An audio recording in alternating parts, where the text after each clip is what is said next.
আমি এখন মাননীয় প্রতিমন্ত্রী ওয়াসিকা আয়েশা খান মহিলা আসন ৪৭কে তার বক্তব্য রাখার আহ্বান জানাচ্ছি। 2024-25 অর্থ বছরের প্রস্তাবিত বাজেট সম্পর্কে সাধারণ আলোচনায় আমাকে সুযোগ দেওয়ার জন্য আপনাকে ধন্যবাদ জানাচ্ছি। মাননীয় স্পিকার, চলতি বছরের জানুয়ারি মাসে অনুষ্ঠিত দ্বাদশ জাতীয় নির্বাচনের পরে আমাদের 24-25 অর্থ বছরের প্রস্তাবিত বাজেটটি আমাদের নির্বাচনী ইশতেহারের সাথে সঙ্গতিপূর্ণ করে রাখা হয়েছে এবং যেই আমরা প্রতিশ্রুতিগুলো দিয়েছিলাম নির্বাচনী ইশতেহারে তার সাথে সঙ্গতিপূর্ণ করে বিশেষ অগ্রাধিকার দেওয়া হয়েছে, যার মধ্যে রয়েছে দ্রব্যমূল্য সকলের ক্রয় ক্ষমতার মধ্যে রাখার জন্য সর্বাত্মক প্রচেষ্টা, কর্মোপযোগী শিক্ষা ও যুবকদের কর্মসংস্থান নিশ্চিত করা, আধুনিক প্রযুক্তি নির্ভর স্মার্ট বাংলাদেশ গড়ে তোলা, লাভজনক কৃষির লক্ষ্যে সমন্বিত কৃষি ব্যবস্থা, যান্ত্রিকীকরণ ও প্রক্রিয়াজাতকরণে বিনিয়োগ বৃদ্ধি, দৃশ্যমান অবকাঠামোর সুবিধা নিয়ে এবং বিনিয়োগ বৃদ্ধি করে শিল্পের প্রসার ঘটানো,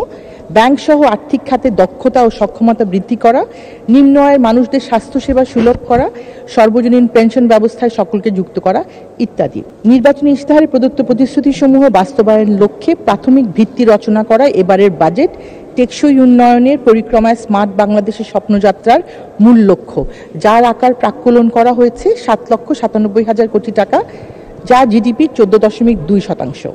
এই বাজেট বক্তৃতায় রয়েছে মাননীয় প্রধানমন্ত্রী শেখ হাসিনার নেতৃত্বে গত 1.5 দশকে বাংলাদেশের সাফল্য এবং 2041 সালের মধ্যে স্মার্ট বাংলাদেশ গড়ার রূপরেখা, বৈশ্বিক প্রেক্ষাপটে বাংলাদেশের জন্য চ্যালেঞ্জ এবং তা থেকে উত্তরণের জন্য খাতভিত্তিক পরিকল্পনা ও নীতিকৌশল, খাতভিত্তিক অগ্রাধিকার, কর্মপরিকল্পনা ও সম্পদ সঞ্চালন, রাজস্ব আদায় অগ্রগতি, রাজস্ব আহরণ আধুনিকায়ন এবং বৃদ্ধির লক্ষ্যে গৃহীত কার্যক্রম ইত্যাদি। আগে আমরা ম্যানুয়াল বাজেট করা হতো, সেই পদ্ধতি থেকে এখন বের হয়ে আসা হয়েছে আইবাস প্লাস এর মাধ্যমে।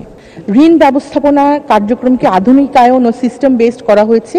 ট্রেজারি বিল ও ট্রেজারি বন্ডের বাৎসরিক অকশন ক্যালেন্ডার হয়েছে, পুরো প্রক্রিয়াটি অটোমেটেড, ফলে সরকারের ঋণের হিসাবায়ন প্রক্রিয়াটি স্বচ্ছতার সাথে সম্পন্ন হচ্ছে।